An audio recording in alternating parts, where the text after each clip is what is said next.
Aircraft complex launch के साथ साथ एक रोड शो भी हुआ है। लेकिन एक क्वाड अगर बांग्लादेश और पाकिस्तान का और ईरान हम चारों का बन जाए तो ये एक मुस्लिम दुनिया में बहुत बड़ी कामयाबी होगी। स्पेन के प्रेसिडेंट को जो वेलकम किया गया है वहां पर रोड शो के जरिए वेलकम किया गया। ओ भाई 58 इस्लामी ममालिक, फलस्तीनियों का कोई मददगार नहीं, तो फिर इस्लामी कहाँ रह गए? इसका बिल्कुल क्रिटिक इसका सबसे बड़ा तो यही है कि ये क्वाड बनने दिया जाएगा अमेरिका, भारत, इजराइल की जानिब से। यही मामला है ना, इसी को इसार को तोड़ना है ना। और वो उनको जो स्पेनिश लैंग्वेज में बहुत सी ऐसी स्लोगन्स थे जो लगा रहे थे, और साथ ही आप लोगों की कंट्रीब्यूशन जीरो है, आपका रोल भी जीरो है। 58 मुल्क 58 मुल्क, वो खुदा का खौफ। हिंदुस्तान के बारे में लोग कहते हैं ना कि आपको मिसाइल्स और रॉकेट्स, मैं कहता हूँ आपके पास these are all published figures. 160 nuclear weapons है। 160 न्यूक्लियर वेपन्स को बॉर्डर में लाइन अप करें, थोड़ा सा दुआ करें कि रुख हवा का ठीक है, और उनको अपने मुल्क में एक्सप्लोड कर दें। दिल्ली तक एक आदमी रह नहीं सकेगा। This is unbelievable. ये जो एक उनका स्टाइल है और एक जो करिश्मा है, ये लीडर्स को बाहर से आने वालों को इस तरीके से वेलकम करना, और ये एक चीज ये दिखाता है, ये इंडिकेशन है कि कितना प्रॉस्पेरस कंट्री है, कितना सेफ।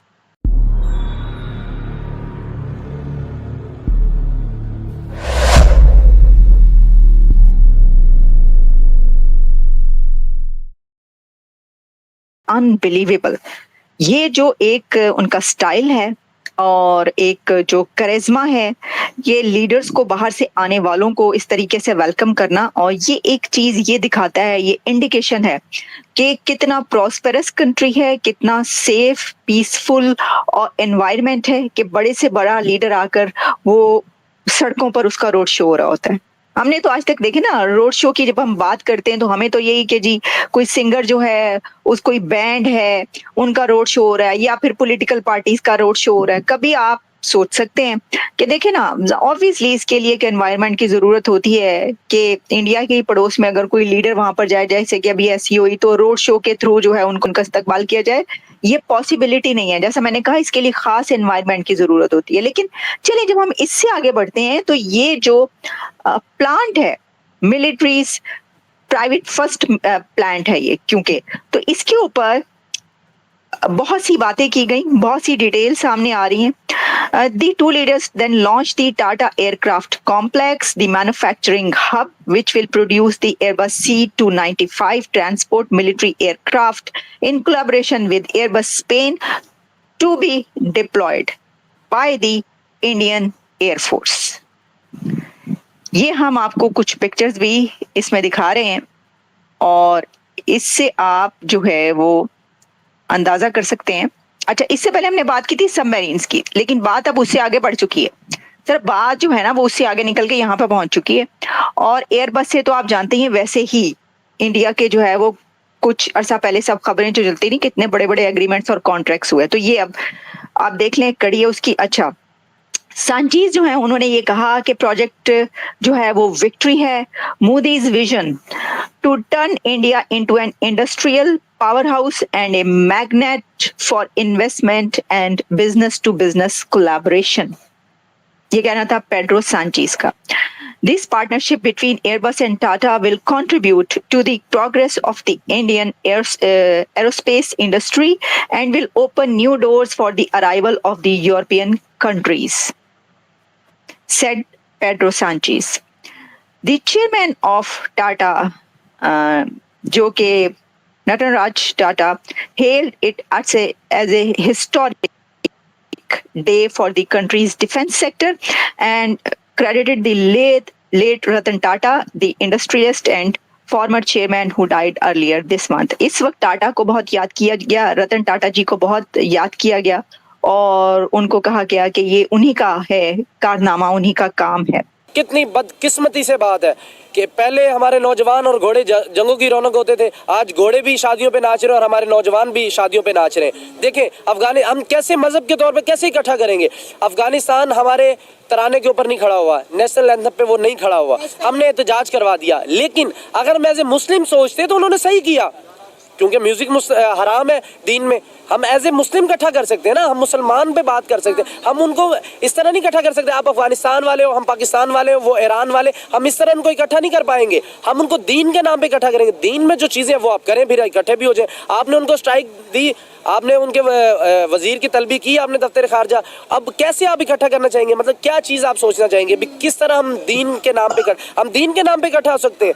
ऐसी बात है, कौम आवाम भी देख रही। अगर मुसलमानों ने इकट्ठे होना है तो भाई दीन के नाम पे इकट्ठे होना है। जैसे इसराइल और अमेरिका इकट्ठे हो रहे हैं, वो यहूदी लॉबी के तहत इकट्ठे हो रहे हैं। कोई उनके पर्सनल इतने ज्यादा एक दूसरे के इंटरेस्ट नहीं है उनके आपस में, लेकिन वो यहूदी लोग। हम क्यों नहीं एज ए मुस्लिम इकट्ठे हो पा रहे? हम क्यों नहीं फिरका वारियत बोल रहे? हम क्यों ये कह रहे हैं कि ईरान वाले शिया है, पाकिस्तान वाले सुन्नी है और सऊदीया वाले अहले हदीस है, अफगान वाले वो तबलीग वाले? हम क्यों इन चीजों से बाहर निकलेंगे तो होगा ना भाई। अगर ये चीजों से हम बाहर नहीं निकलेंगे तो हम कभी भी हमने कौम नहीं बनना भाई, हमने उम्मत बनना है।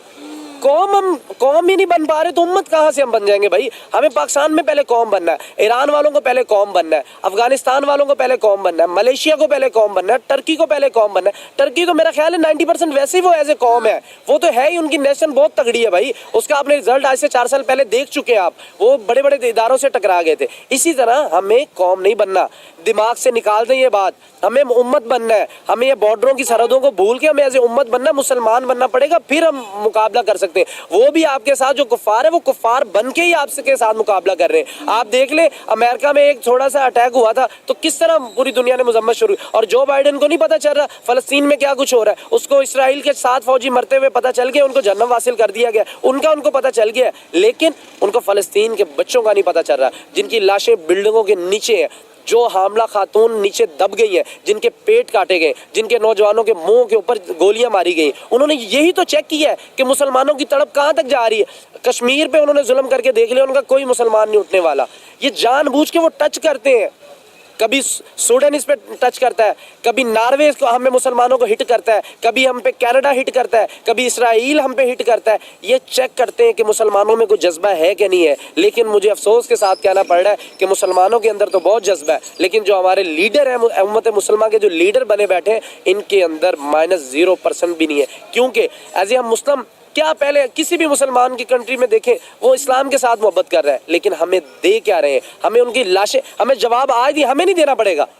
हम बड़े खुल के बात कर रहे हैं, हमें सेकंड पे कौम को जवाब देना पड़ेगा, चाहे वो अफगानिस्तान की कौम है, चाहे वो मलेशिया की कौम है, चाहे वो मुसलमान हमारे हिंदुस्तान में रह रहे, इनको सेकंड में आके जवाब देना पड़ेगा। पहले इन हुक्मरानों को जवाब देना पड़ेगा, इन इदारों के बंदों को जवाब देना पड़ेगा, जिनके पास सारी ताकतें।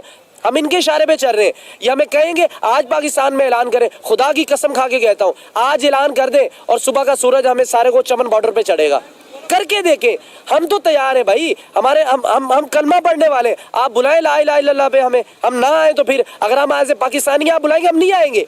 आप बुलाएं अफगानिस्तान को ला इलाहा पे, आएगा अफगानिस्तान भी। आप टर्की को भी ला इलाहा पे बुलाएं, आएगा टर्की भी आपके पास। लिबनान को बुलाएं, कतर को बुलाएं, पता चल जाएगा ला इलाहा के साथ कौन है और मुल्कों के साथ। जब इस तरह के मामला होते हैं फिर सरहदें नहीं देखी जाती भाई, फिर उम्मत बनना पड़ता है।